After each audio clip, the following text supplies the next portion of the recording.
Lecture 1 સ્વાધ્યાય 5.2 એમાં દાખલા નંબર 11 સુધી શીખ્યા.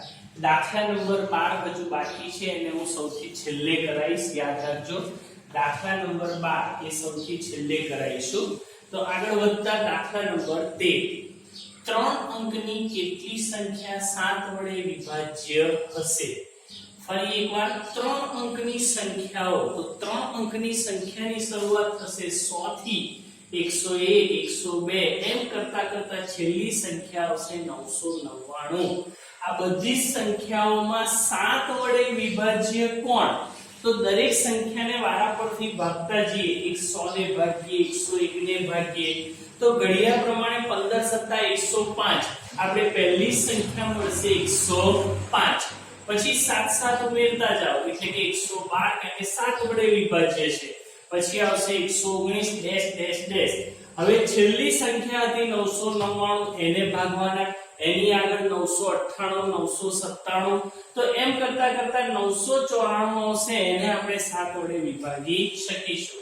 એટલે કે આપણી પાસે 7 વડે વિભાજ્ય હોય તેવી 3 અંકની સંખ્યાઓ કઈ કઈ થઈ?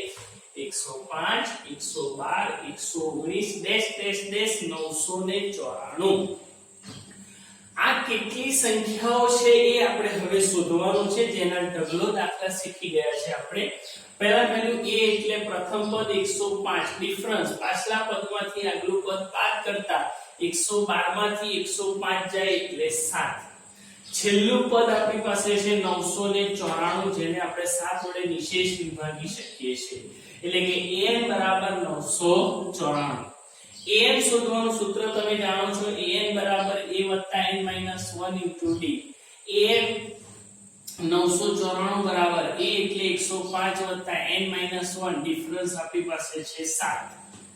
994 બરાબર 105 + 7 ગુણીએ 7n - 7. 994 બરાબર 7n, 105 માંથી 7 જાય એટલે 98. 98 આ બાજુ આવે એટલે માઈનસ થાય, એટલા માટે 7n બરાબર 994 - 98. સાદુરૂપ આપતા 7n બરાબર 994 માંથી 98 જાય એટલે બચશે 896. n શોધવા હોય તો 7 જશે 896 ના છેદમાં, એટલે કે 896 ભાગ્યા 7 કરીએ એટલે ભાગાકાર આવશે 128.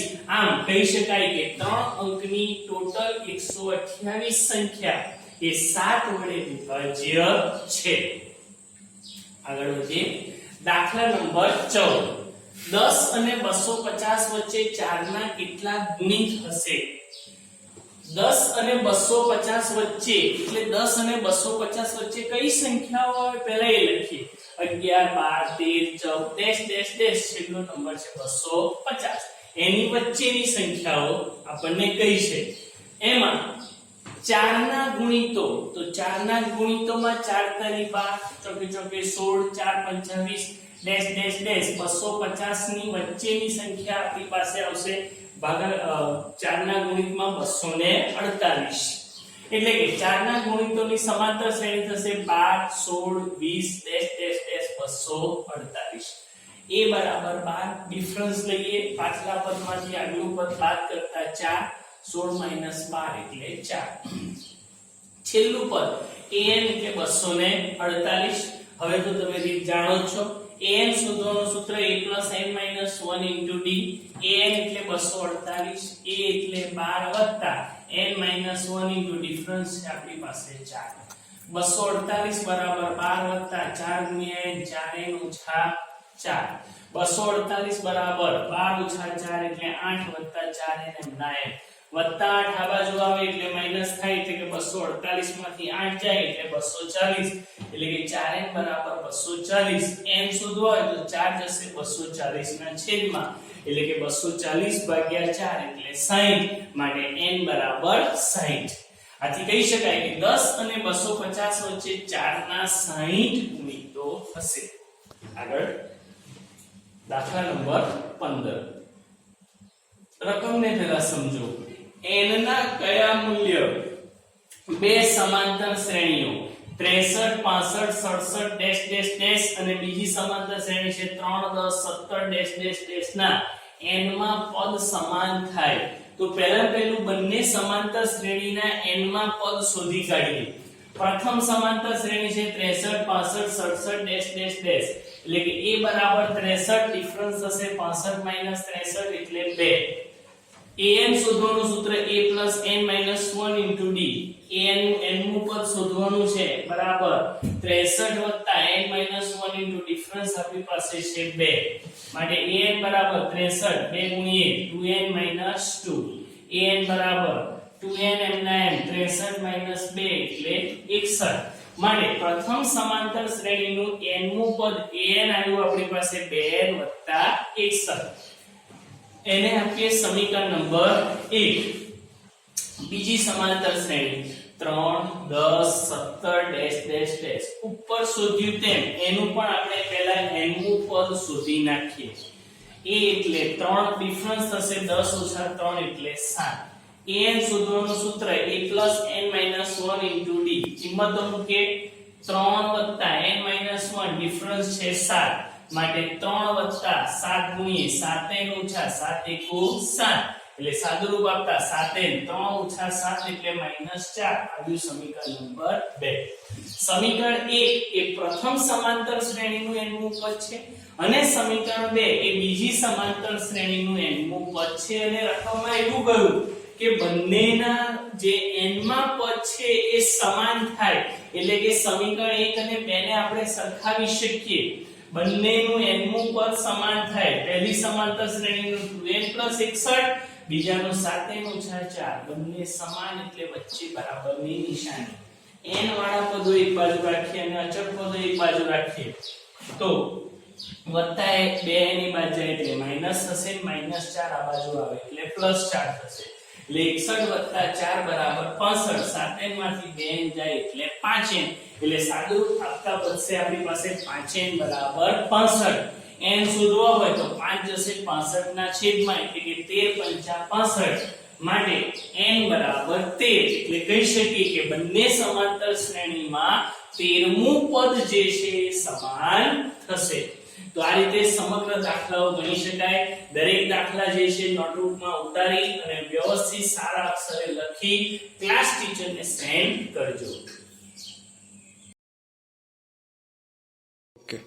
લેક્ચર 2 સ્વાધ્યાય 5.2 એમાં 1 થી 15 દાખલા આપણે જોઈ ગયા હવે દાખલા નંબર 16 એવી સમાંતર શ્રેણી શોધો કે જેનું ત્રીજું પદ 16 અને સાતમું પદ એ પાંચમા પદથી 12 વધુ હોય વર્ણનાત્મક માહિતી છે સમજો એમાં ત્રીજું પદ 16 આપ્યું છે એટલે a3 = 16 ત્રીજું પદ શોધવા માટે a + 2d = 16 પરિણામ નંબર 1 પહેલી શરત પરથી આટલું મૂક્યું સાતમું પદ પાંચમા પદથી 12 વધુ છે સાતમું પદ એટલે a7 બરાબર પાંચમું પદ એટલે a5 થી 12 વધુ એટલે કે a7 બરાબર a5 + 12 હવે સાતમું પદ એટલે a + 6d બરાબર a પાંચમું પદ એટલે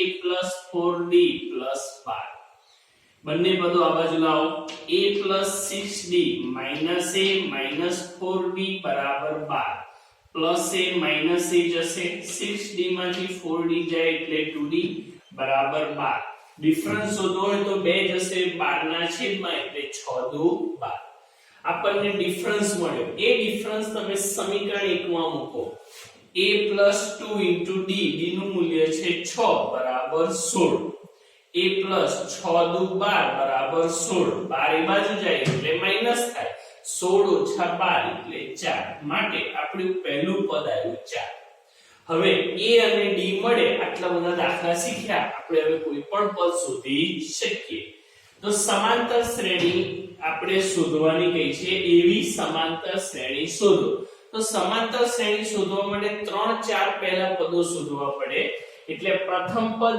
a એટલે 4 બીજું પદ એટલે a + d 4 + 6 એટલે 10 ત્રીજું પદ એટલે a + 2d કિંમતો મૂકે a એટલે 4 + 2d એટલે 6 6 દુ 12 ને 4 16 ચોથું પદ એટલે a + 3d 4 + 3 કૌંસમાં 6 3 6 18 ને 4 22 માટે માંગેલી સમાંતર શ્રેણી 4 10 16 22 ડેશ ડેશ ડેશ આમ તમે સમાંતર શ્રેણી આ રીતે પણ શોધી શકો. આગળ વધીએ. દાખલા નંબર 17. પહેલા પેલું રકમને ખાસ મહત્વ આપવાનું, એના શબ્દોને સમજવાના. સમાંતર શ્રેણી આપી છે 3 8 13 ડેશ ડેશ ડેશ 253 હોય તો તેનું છેલ્લેથી 20મું પદ શોધો. આપણને છેલ્લેથી 20મું પદ કયું છે વાંધો નહીં. સમાંતર શ્રેણી કઈ આપી છે 3 8 13 ડેશ ડેશ ડેશ 253. જ્યારે તમને છેલ્લેથી 20મું પદ શોધવાનું કે 15મું પદ શોધવાનું કે છેલ્લેથી 5મું પદ શોધવાનું કે ત્યારે એવા દાખલામાં શ્રેણીને ઉલટાઈ દેવાની. એટલે કે અહીંયા 3 8 13 ડેશ ડેશ 253 છે એના બદલે ઉલટાઈએ. ચલો 3 ને 5 8 8 ને 5 13 એટલે ડિફરન્સ 5 નો છે એટલે શ્રેણીને ઉલટાવીએ તો 253 પછી 248 ડેશ ડેશ ડેશ 13 8 3 આખી શ્રેણી ઉલટાઈ જશે. હવે આપણો પ્રશ્ન આખો બદલાઈ ગયો. જે છેલ્લેથી 20મું પદ હતું એ આગળથી 20મું પદ થઈ ગયું. મતલબ કે આપણે જે અત્યાર સુધી શીખ્યા એ રીતે દાખલો કરવાનો. એટલે કે પ્રથમ પદ a એટલે 253 ડિફરન્સ આ શ્રેણી માટે જે ઉલટાવી છે એમાંથી શોધવાનો. પાછલા પદમાંથી આગલું પદ બાદ કરો એટલે કે 248 - 253 -5. ધ્યાન આપજો, ઉપર +5 હતો તફાવત, પણ શ્રેણી ઉલટાવી એટલે તફાવત બદલાઈ ગયો -5. એ ભૂલ ન પડવી જોઈએ. હવે આપણને 20મું પદ શોધવાનું કહ્યું છે એટલે n = 20. પદ શોધવાનું સૂત્ર આપણે જાણીએ છીએ an = a + n - 1 * d. કિંમતો મૂકીએ. a 20 બરાબર a એટલે 253 n - 1 એટલે 20 - 1 ગુણ્યા d એટલે -5. 253 20 - 1 એટલે 19 19 × 5 = 95. કેવા 95? તો માઈનસ. 253 માંથી 95 જાય એટલે બચશે 158. માટે જે છેલ્લેથી 20મું પદ હતું તે આવશે 158. એટલે જ્યારે તમને છેલ્લેથી કોઈ પદ શોધવાનું કે એને સરળ રીત બનાવી હોય તો એ શ્રેણીને ઉલટાવી દો તો સરળતાથી આપણને પદ મળી જાય. આગળ વધીએ. નેક્સ્ટ દાખલો છે દાખલા નંબર 18. એક સમાંતર શ્રેણીના ચોથા અને આઠમા પદનો સરવાળો 24 અને છઠ્ઠા તથા દસમા પદનો સરવાળો 44 છે. આ સમાંતર શ્રેણીના પ્રથમ 3 પદો કયા છે શોધવાના. વાંધો નહીં, શરતનો ઉપયોગ કરીએ. ચોથા અને આઠમું પદ એટલે a4 અને a8 નો સરવાળો આપ્યો છે આપણને 44. ચોથું પદ એટલે a + 3d વત્તા આઠમું પદ એટલે a + 7d બરાબર 24. સાદુરૂપ આપીએ. a + a એટલે 2a 3 + 7 એટલે 10 બરાબર 24. એટલે આપણું સમીકરણ બનશે 2a + 10d બરાબર 24. આખા સમીકરણમાં 2 સામાન્ય લઈએ તો આપણું સમીકરણ જે છે થઈ જશે a + 5 * d બરાબર 12. સમીકરણ નંબર 1. 2 સામાન્ય કાઢતા. હવે આગળ શરત એવી છે છઠ્ઠા અને દસમા પદનો સરવાળો 44 એટલે a6 + a10 બરાબર 44. a6 એટલે a + 5d વત્તા a10 એટલે a + 9d બરાબર 44. સાદુરૂપ આપવા a + a એટલે 2a 5 + 9 એટલે 14 બરાબર 44. આ સમીકરણમાં પણ 2 સામાન્ય નીકળે છે. 2 સામાન્ય લેતા 2 * 2 7 * 2 14 22 * 2 44. પરિણામ નંબર 2. 2 સમીકરણ મળે એટલે લોપની રીતે ઉકેલ. સમીકરણ 2 માંથી સમીકરણ 1 બાદ કરીએ. a + 7d = 22 a + 5d = 12. બાદબાકીમાં નિશાની બદલી કાઢો. +a - a જશે. 7 માંથી 5 જાય એટલે 2 22 માંથી 12 જાય એટલે 10. માટે ડિફરન્સ આવશે 5 5 2 10. આ જે ડિફરન્સ આવે એનું મૂલ્ય કાં તો સમીકરણ 1 કાં તો સમીકરણ 2 એટલે સમીકરણ 1 સારું પડે. નાનું છે એટલા માટે સમીકરણ 1 માં કિંમત મૂકીએ. a + 5 ડિફરન્સ છે 5 બરાબર 12.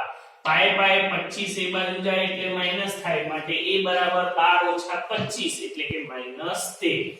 આપણી પાસે a એટલે પ્રથમ પદ આવી ગયું અને ડિફરન્સ આ બંને બાબતો આવી ગઈ એટલે હવે આપણે જેટલા પદ શોધવા હોય શોધી શકીએ અહીંયા દાખલામાં આપણને 3 પદ શોધવાના કયા છે માટે પ્રથમ પદ a બરાબર -13 બીજું પદ a + b એટલે -13 + 5 એટલે -8 ત્રીજું પદ a + 2d a એટલે -13 + 2 કૌંસમાં ડિફરન્સ છે 5 5 દુ 10 -13 + 10 એટલે -3 તો આ રીતે તમે ગમે તેટલા પદ શોધી શકો આ બધા દાખલા છે રકમ સહિત નોટબુકમાં ઉતારી અને સમગ્ર નોટબુક જે છે તમારે ક્લાસ ટીચરને સબમિટ કરાવવાની રહેશે